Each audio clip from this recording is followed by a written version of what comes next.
Jadi spring index itu perbandingan antara tes-tes spring index itu perbandingan antara min diameter dengan sorry, diameter dari coil sama diameter dari wire. Jadi coil itu yang mana, wire itu yang mana. Misalkan lu punya spring kayak gini. Nah, ya udah, ini tuh diameter coil ya. Terus kalau misalkan gua zoom si apa helical helical springnya ini, dia itu bentuk kayak gini kan, dia muter ke bawah. Nah, ini adalah D-nya. Jadi dari si wire-nya itu berapa sih? Kawatnya itu berapa? Perbandingan antara keduanya itu disebut spring index. Terus apa lagi yang ketemu biasanya?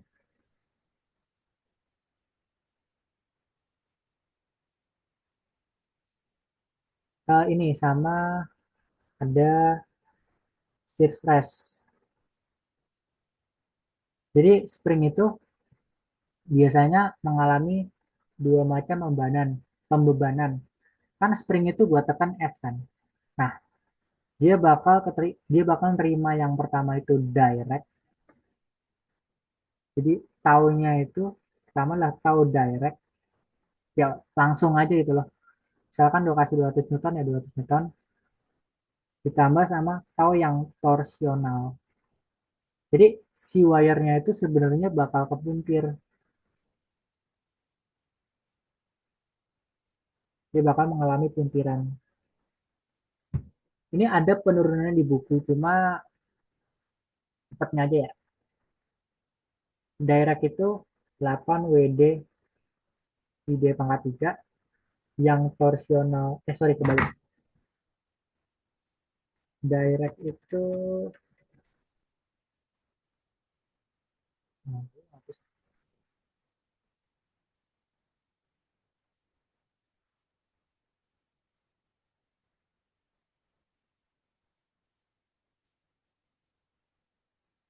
yang direct itu 4W per ID kuadrat. Yang torsional itu 8 dikali WD per ID pangkat 3. Total dari keduanya itu eh, jadi tau yang itu adalah KS dikali 8 WD per ID pangkat 3, di mana KS itu yang dinamakan dengan shear stress factor,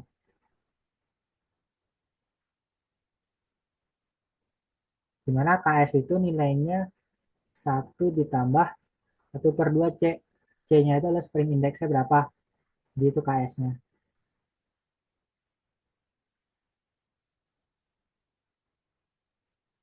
Terus ada juga yang namanya deflection of spring. Jadi ketika spring ini ditekan pasti kan springnya bakal mengalami compression. Nah, compressionnya itu biasanya dilambangkan dengan eh, itu lambang apa ya nanti? Aku lupa deh ini lambang apa. Masa ini sigma deh, sigma kecil. Yang ngasih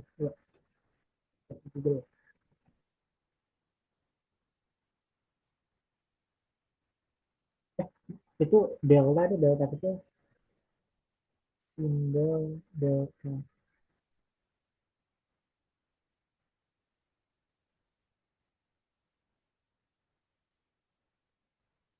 Iya betul, itu deltanya. Jadi dia bakal mengalami compression sebesar delta. Nah, ini yang dinamakan dengan defleksi dari springnya berapa. Deflection dari spring itu eh, adalah apa sih namanya? Theta dikali D per 2. Di mana tetanya itu adalah torsi dikali inersi. Torsi dikali inersi ya, panjang dari spring. Ini ini bukan buat diapalin, cuman biar tahu isi dari mana. Dikali J dikali J. Nah, J itu yang dinamakan dengan modulus of rigidity. Jadi di bab yang mana ya? Bab yang bold itu di soal terakhir ada yang pakai G, dan G itu bakal dipakai banget di spring. Itu adalah modulus of rigidity ya berapa? Nah, T-nya itu kan beban. Ini aku ulangi jadi W deh. W dikali D per 2 kan. Extends lah ini. Nah, L-nya itu kan P dikali D keliling dikali berapa, ada berapa helical spring. Di spring aja ada berapa sih? Ada berapa puntiran di sini, ada berapa lingkaran. Itu adalah panjang total ya. Dikali J. J itu adalah momen inersia polar. Karena dia itu lingkaran. Dia lingkaran kan, ini lingkaran. Di P per 32 D pangkat 4 kali G. Ini nanti defleksinya itu rumusnya jadi 8 dikali W D pangkat 3N per WD pangkat 4. Ini rumus defleksi. Terus nanti ada yang namanya wall stress factor. Jadi kalau misalkan ini itu lu ngitung, lu nggak memperhitungkan curvature. Jadi curvature itu kayak ketika si spring ini ditekan pasti ada perubahan kelengkungan. Nah, perubahan kelengkungan itu biasanya diperhitungkan dengan yang namanya wall stress factor. Jadi kalau misalkan lu nggak memperhatikan curvature, ini memperhatikan curvature itu.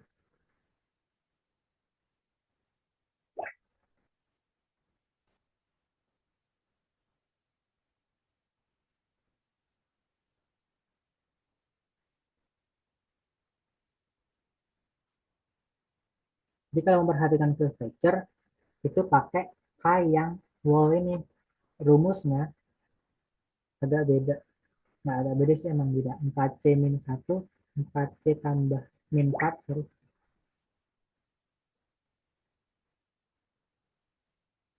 Min 4 ditambah 0,615C. Dia C-nya itu spring index saja. Jadi tinggal lo masuk-masukin dapat nih stress factor buat si wall berapa.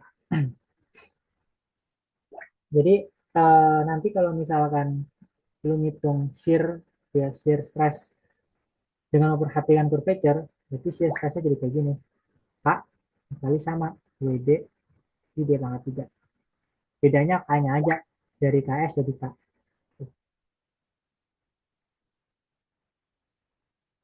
Hmm, sebenarnya yang biasa dipakai sih, yang biasa dipakai sih kayak apa ya? Ini yang umum aja deh dulu. Jadi ada anak, jadi ketika lu ngomongin spring, dia bakal punya spring index nih yang penting banget. Terus dia bakal mengalami stres. Stresnya itu ada dua, ada yang direct sama torsional. Kayak gue bilang tadi, si coil apa kawatnya ini sebenarnya bakal mengalami puntiran. Dimana penjumlahan dari yang langsung dengan yang torsional itu adalah 8 WD dikali pi D pangkat 3. Dia punya correction factor namanya shear stress factor. Itu kalau nggak memperhatikan curvature. Terus defleksinya atau perubahan dari bila pengen ditekan dia bakal mengalami defleksi, itu rumusnya 8 WD pangkat 3 kali N per GD pangkat 4. Kalau misalkan lu memperhatikan curvature, K-nya KS-nya diganti jadi K, dimana K itu rumusnya kayak gini. Masuk langsung ke soal ya. Nah, soal dari si apa sih namanya? Soal dari spring itu kalau gue lihat itu lo harus paham juga sama sistemnya kayak gimana. Kayak misalkan ini buffer dari kereta api. Buffer dari kereta api itu ya udah dia kayak dia punya kepala, dalamnya ada spring, ini ada wadahnya, dia ditekan gitu. Ya, ini aja. Tapi kalau misalkan kayak valve atau hal-hal lainnya itu kan bakal lebih rumit lagi. Gue nggak tahu sih bakal keluar atau enggak.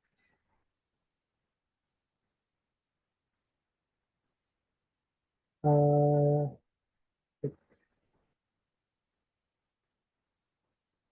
ini langsung saya diketahui. Jadi diketahui ada wagon dengan massa 20 ton atau 20.000 kilogram. Jadi masanya itu 20.000 kilogram. Dia bergerak 2 meter per second.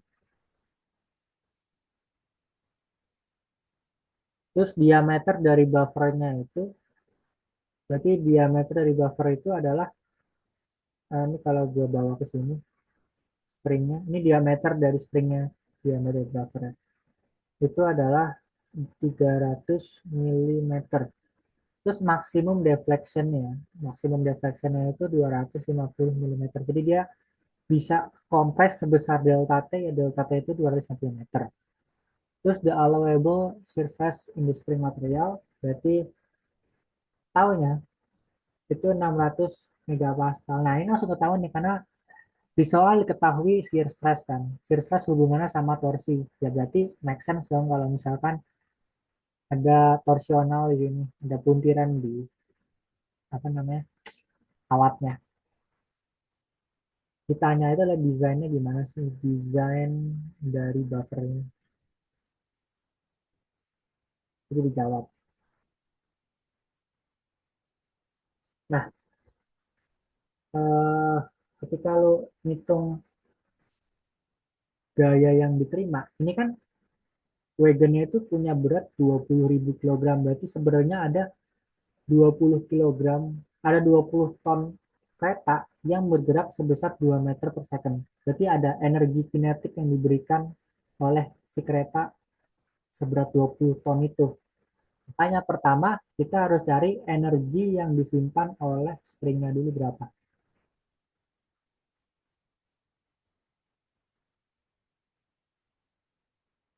Energi diterima spring. Jadi energinya itu adalah energi kinetik karena kereta gerakan setengah mv kuadrat. Jadi setengah dikali 2.000 dikali 2 kuadrat. Habis bisa 40, 4 dikali 10 pangkat 7. 10 pangkat, kan kalau kayak gitu sih.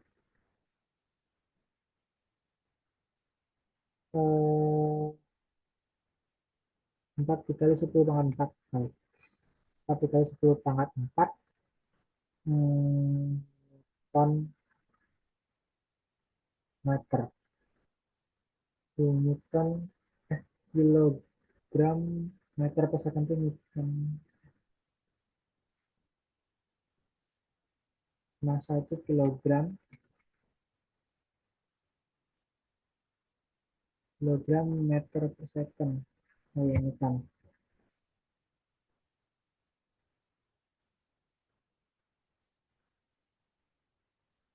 Newton mana sih?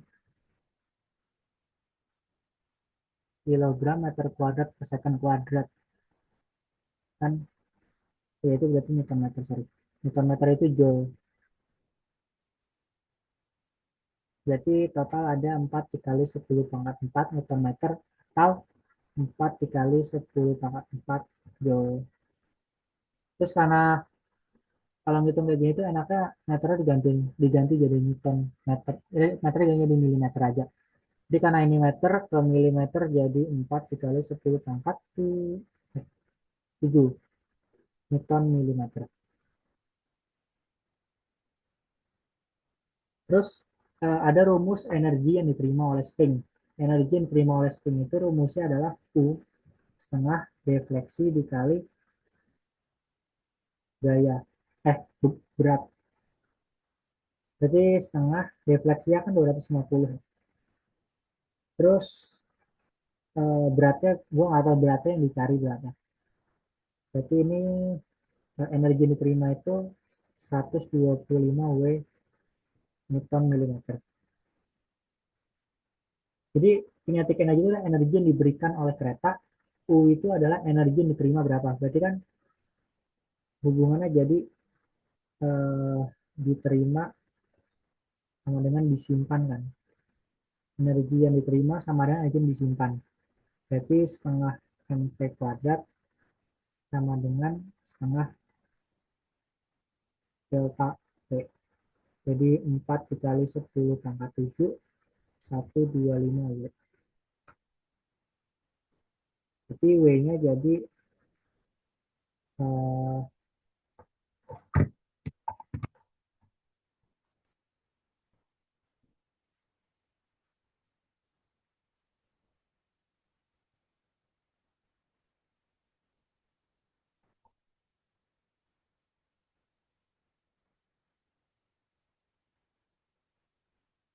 ini jadi 300 320 123 Newton. Oke, kalau udah kan kita mau nyari desain dari si springnya.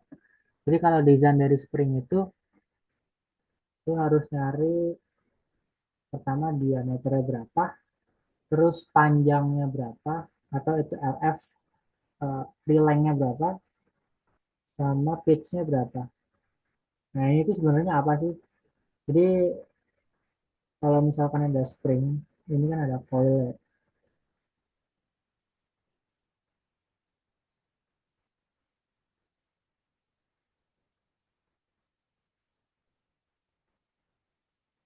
Kurang lebih kayak gitu. Jadi D itu adalah diameter dari si coil apa si kawatnya. Terus LF itu adalah panjang total. Jadi keseluruhan dari helical spring ini itu LF panjangnya berapa. Terus P itu adalah jarak antara si apa namanya lingkarannya itu berapa turnnya sama jumlah dari turnnya itu berapa. Jadi ada berapa puntiran di spring itu N. Ini harus dicari. Oke, jadi selanjutnya kita cari dulu dari si pembebanan sebesar 320.000 Newton ini, dia ngasih torsi berapa sih? Karena kan dia bakal mengalami puntiran ya, si springnya.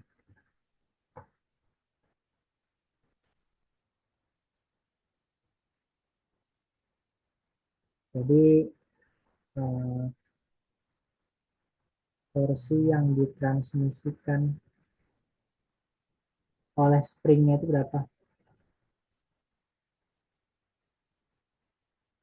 Oleh spring ke si kawatnya itu berapa sih? Itu balik lagi ke rumus torsi W dikali R. Berarti torsi adalah W D per 2. Dimana D-nya itu adalah diameter dari springnya. Berarti T 320 dikali 10 pangkat 3 per diameter dari si springnya itu 300 mm. Berarti 300 bagi 2 jadi 150.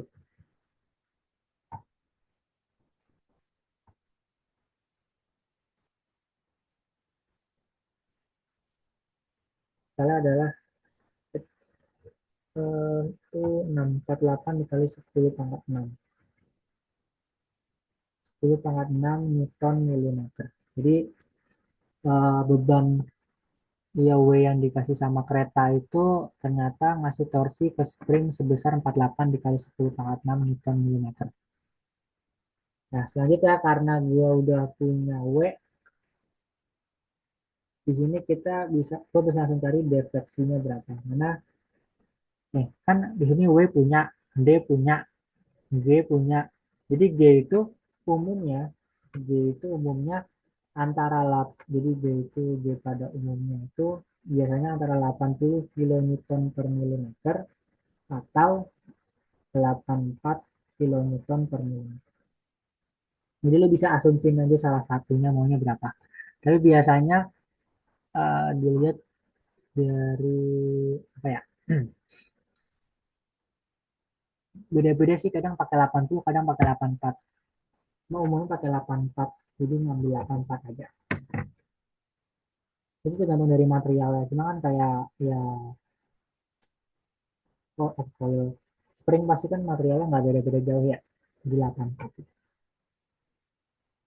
Jadi defleksi punya, W punya, D punya, G punya, D ini yang dicari. Eh, D-nya udah punya belum? D-nya belum punya. Sekarang nyari D kecil lah dulu. Nah, kan torsi itu ada dua rumus ya. Ada rumus yang biasa kayak gini sama rumus yang dari sini. Rumus ini rumus satu cos T per J jadi R. Ada dua rumus itu kan. Jadi T I per 16 tau D pangkat 3. Jadi kita nyari D-nya. eh, D 16 T Pi tau pangkat 3. Jadi akar pangkat 3 dari 16. T-nya itu 48 dikali 10 pangkat 6 per Pi. Nah, taunya itu adalah mana sih? 600. Jadi D kecil itu adalah diameter dari si kawatnya tuh, si wire kan.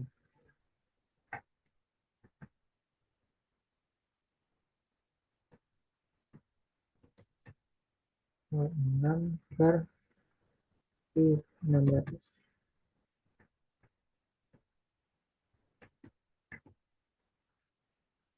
Jadi diameternya itu dapat 74,13. 74,13 mm atau kita bulatin ke atas jadi 75 mm. Terus sekarang bisa nyari N-nya berapa? Ada berapa puntiran dari spring? Yang ketiga, dari rumus deflection itu kita bisa dapat N. Dimana rumus deflection itu adalah 8 WD pangkat 3 dikali N per 3 per GD pangkat 4. Oke, deflection 8 dikali Y dikali D pangkat 3 dikali N per D dikali D pangkat 4. Karena nyari N, D pangkat 4 per 8 dikali Y dikali D pangkat 3. Ini deltanya 250. 250 dikali G-nya itu 84. Dan 84 kali 10,3 karena kilonewton dikali 75 pangkat 4 per 8 dikali Y-nya itu tadi 320 kali 10 pangkat 3 per D kecil ya. Sorry, D besar. D besarnya itu 300. 300 pangkat 3.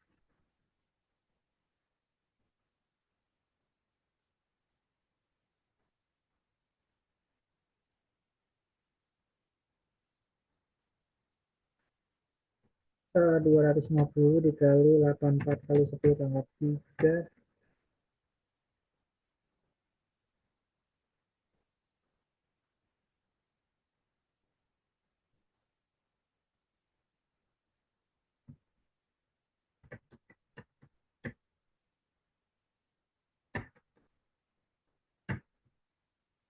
Jadi berarti ada 9,61 atau ada 10 turns. Oke, sekarang nyari free length-nya berapa. Free length dari si stringnya itu rumusnya LF dikali N aksen D ditambah uh, apa sih, 1 1,15 delta. Nah, N aksen itu kalau misalkan dia adalah uh, compression spring. Jadi kalau N aksen untuk compression spring itu N aksen N tambah 2. Eh, N tambah ya N tambah 2. Tapi kalau misalkan dia N aksen untuk rotor torsional spring ya saya namanya.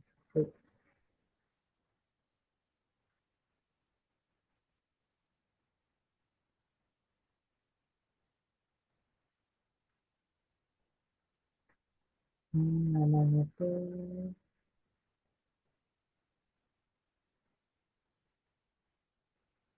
torsion spring. Itu n aksennya adalah n tambah satu aja.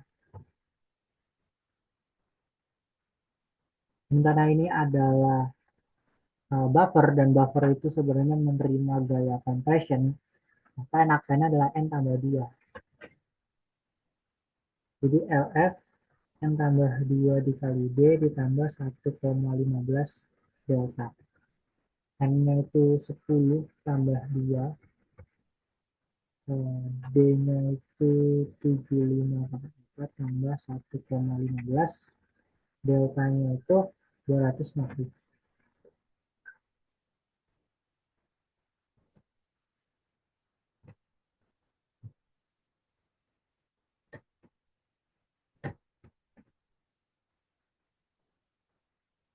Jadi LF-nya itu dapat hmm,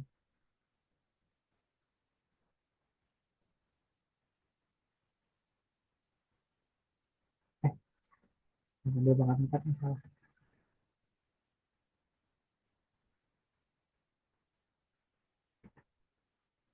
Dapat jadi panjang dari springnya itu adalah 1187,5 mm. Nah, panjang pitch itu rumusnya, panjang pitch itu rumusnya P LF M aksen min 1. Jadi LF-nya 187,5, M aksennya itu 12 dikurang 1.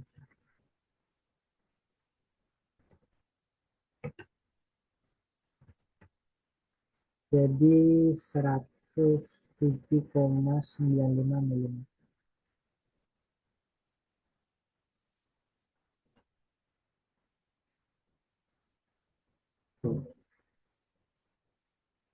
Jadi kalau misalkan ditanya desain dari spring, karena ini buffer, itu desain dari buffer atau spring, itu lu harus mencari 4 hal ini biasanya. Diameter dari wire-nya, LF adalah panjang dari total seluruh sikawat atau wire-nya berapa, P itu adalah jarak antara uh, putarannya ini, dan N itu ada berapa jumlah putaran di situ. Gitu.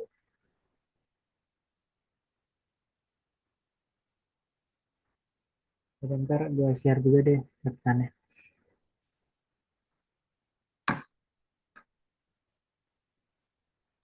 Sorry kan, mau nanya kan, Kenapa? itu itu setengah delta apa tadi yang rumus U itu dapat dari mana kan, yang setengah delta W itu? Model KW itu sempat ya saya ya.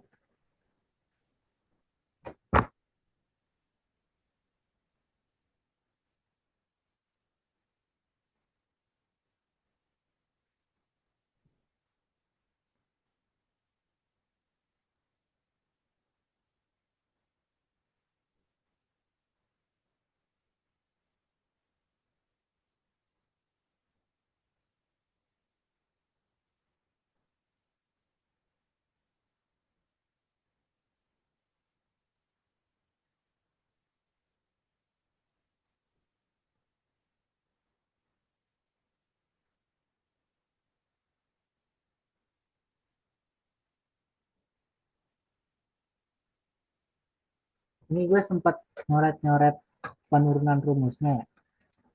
Jadi dia itu dapat dari sini. Gitu. Ini gue nggak tahu ya bener atau salah. Tapi kalau yang gue dapat dari internet tuh kayak gini. Eh, kan spring itu kan gaya konstantanya dikali delta x-nya. Terus karena f-nya itu w, berarti kan jadi bisa ditulis w sama dengan k dikali delta x. Dimana delta x-nya itu kan apa defleksinya berapa. Berarti kan K-nya jadi W per refleksinya. Terus apa namanya?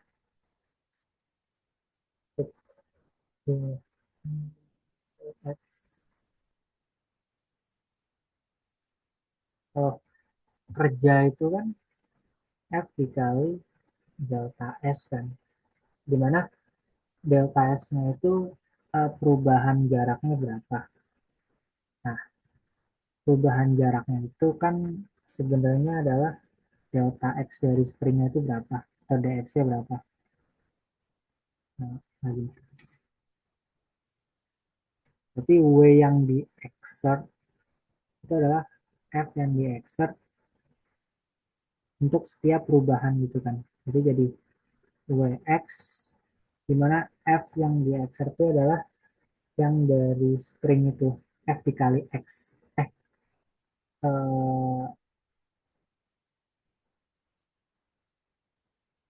K dikali dari 0 sampai defleksinya F yang dikasih untuk setiap perubahan dx.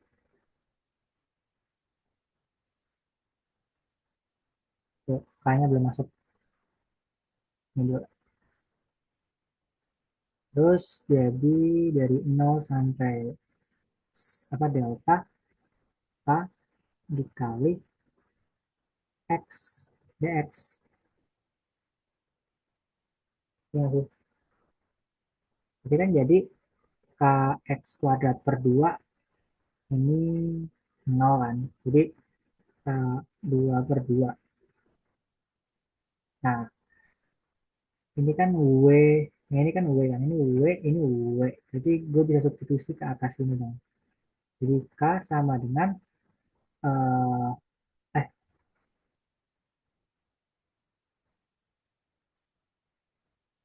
gue nggak menangkan.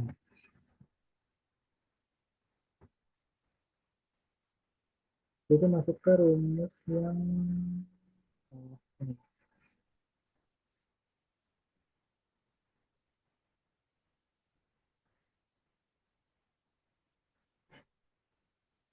Berarti WEX itu kan tadi K ini per ini. Terus gue punya, eh, K itu W per ini. Jadi ke substitusi jadi W delta kuadrat per 2 coret-coret dapat deh setengah W delta. Nah W itu joule kan, terus energi yang disimpan itu kan juga joule, jadi ya udah tuh setengah W itu ras.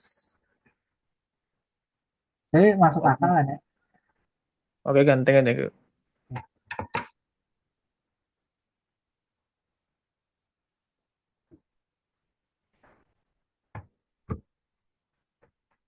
Lu mau nanya lagi nggak? Bisa 7 orang sih.